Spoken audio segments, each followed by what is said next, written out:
Hi guys, welcome to cine update. నిన్న నిఖిల్ పుట్టినరోజు సందర్భంగా స్వయంభూ సినిమా నుంచి టీజర్ రిలీజ్ చేస్తామన్న మూవీ మేకర్స్ టీజర్ అయితే రిలీజ్ చేయలేదు, కానీ ఒక పోస్టర్ను అయితే రిలీజ్ చేయడం జరిగింది. సంగీత్ శోభన్ నటిస్తున్న గ్యాంబ్లర్స్ మూవీ ట్రైలర్ నిన్నైతే రిలీజ్ అవ్వడం జరిగింది. పేకాట్లో జరిగే మోసాలని చూపిస్తూ మనిషి డబ్బు కోసం ఏదైనా చేస్తాడు అనే విధంగా ట్రైలర్ని అయితే కట్ చేయడం జరిగింది. సుధీర్ బాబు నటిస్తున్న జటాధర మూవీ షూటింగ్ రీసెంట్ గా కంప్లీట్ చేసుకున్నట్టు ఒక పోస్టర్ అయితే రిలీజ్ చేశారు. దీంట్లో సుధీర్ బాబుతో పాటు సోనాక్షి సిన్హా హీరోయిన్ గా కనిపించబోతుంది. పొలిమేర 1, పొలిమేర 2తో హిట్స్ అందుకున్న సత్యం రాజేష్ మరో కొత్త సినిమాతో అయితే ముందుకు రాబోతున్నారు. ఈ సినిమా కూడా అదే తరహాలో ఉంటున్నట్టయితే పోస్టర్ ని చూస్తే అనిపిస్తుంది. ఇంక ఈ సినిమా పేరు వచ్చేసి పాడేరు 12వ మైలు అని పెట్టడం అయితే జరిగింది. 96 సత్యం సుందరం లాంటి విభిన్న కథలు తీసిన సి ప్రేమ్ కుమార్ తో విక్రమ్ ఒక సినిమా చేయబోతున్నట్టు కొన్ని వార్తలు అయితే వినిపిస్తున్నాయి. ఆస్కార్ అవార్డు అందుకున్న కెవిన్ స్పెసే అనే హాలీవుడ్ డైరెక్టర్తో దిశ పటాని ఒక సినిమా అయితే చేస్తుంది.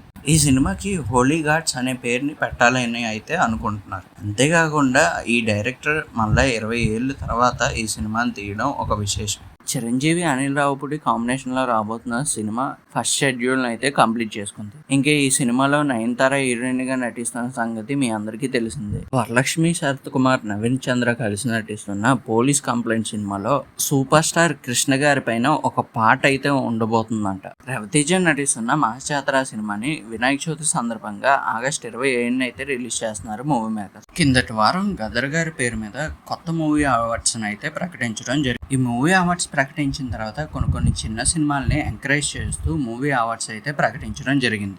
అలాగని ఇందులో చిన్న సినిమాలు మాత్రమే లేవు, చాలా పెద్ద సినిమాలు కూడా ఉన్నాయి అవార్డ్స్. ఇంక ఈ మూవీ అవార్డ్స్ కూడా 2013 నుంచి 2024 వరకు వచ్చిన సినిమాలకి అవార్డ్స్ అయితే ప్రకటించడం జరిగింది. ఈ అవార్డ్స్ చూసిన తర్వాత నాకైతే చిన్న సినిమాల్ని ఎంకరేజ్ చేస్తూ గద్దర్ సినిమా అవార్డ్స్ ముందుకు వస్తున్నట్టు అయితే అనిపించింది.